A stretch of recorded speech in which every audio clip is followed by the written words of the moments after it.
इसी पर बहुत बात की जा रही है कि he is leading from the front. Of course खुद तो परफॉर्म नहीं कर पा रहे हैं with the bat in the last 2 matches.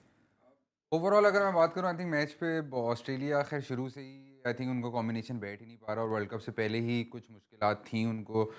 Warner बिल्कुल परफॉर्म करते हुए नहीं आ रहे, उनको तो ड्रॉप करने की बातें हो रही थी शुरू में। फिर इन्होंने मेकशिफ्ट मिच मार्श को ट्राई किया जो कि बिल्कुल एंड एक दो सीरीज़ पहले ही इन्होंने वर्ल्ड कप से पहले उसको ट्राई किया ओपन कराने का और उसको फिर ओपन में एडजस्ट किया।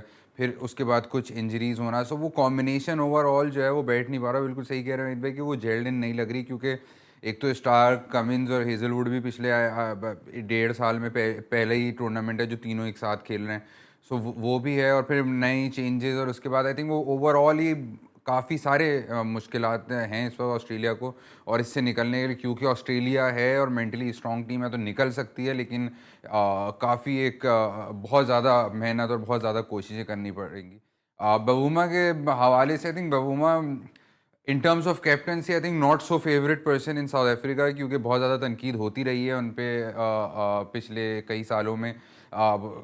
शायद कहा क्या जाता है, खैर कोटा बेस का जो सिस्टम है साउथ अफ्रीका में उसकी वजह से भी कहा जाता है कि ये टीम का पार्ट है। So not so favourite in terms of captain, लेकिन आई थिंक कल और फिर इनके पिछले 1 साल से कोई बहुत ज़्यादा रन भी नहीं आ रहे थे। जब कप्तान के रन आ जाए ना और पहली बैटिंग में उसके थोड़े बहुत रन आ जाएँ तो उसकी कैप्टनसी सेकंड इनिंग में ओवरऑल ही ज़रा इंप्रूवमेंट आपको दिखती है, उसका कॉन्फिडेंस लेवल हाई होता है। एंड देन रन हो बोर्ड पे तो वो obviously that helps as well. So I think Bavuma के थोड़े से रन आने से, थोड़े कुछ अच्छे शॉट आने से आई थिंक ओवरऑल भी उनको एज इंडिविजुअल भी थोड़ा कॉन्फिडेंस आया होगा और आई थिंक आगे जाते हुए वी कैन एक्सपेक्ट बहुत अलॉट अच्छा बेटर अच्छा, from south Africa in terms of the let's see overall कि आगे टूर्नामेंट। क्या परफॉर्म करते हैं। थोड़ा इजी मैचेस भी अब उनके आ रहे हैं। वहीद भाई, स्टीव स्मिथ के आउट पर भी बहुत तनकीद की जा रही है, टीवी एम्पायर पे बात की जा रही है, स्टॉइनिस ने भी उन पर बात की।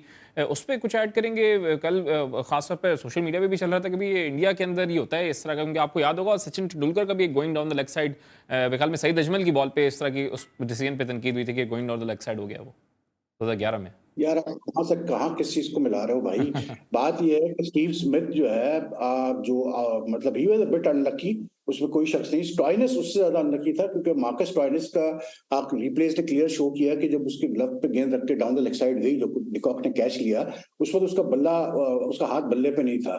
तो ठीक है, उसका मतलब अनलकी। लेकिन स्टीव स्मिथ आई थिंक मतलब 50-50 था यार। ये जो हॉकाई सिस्टम है ना, ये ऐसी है, क्योंकि मतलब ये एक टेक्नोलॉजी है, तो टेक्नोलॉजी भी कभी गलत हो सकती है। और कल मतलब वो जो शो हुआ, अगर आप रिप्ले में देखें तो रबाडा की गेंद लेग पे पड़ के स्ट्रेटन अप हुई है, थोड़ा सा मतलब मिडिल की तरफ हुई है, जी। जिसकी वजह से हाइट का मसला था, लेकिन आई थिंक उसकी वजह से एम्पायर ने आउट दिया।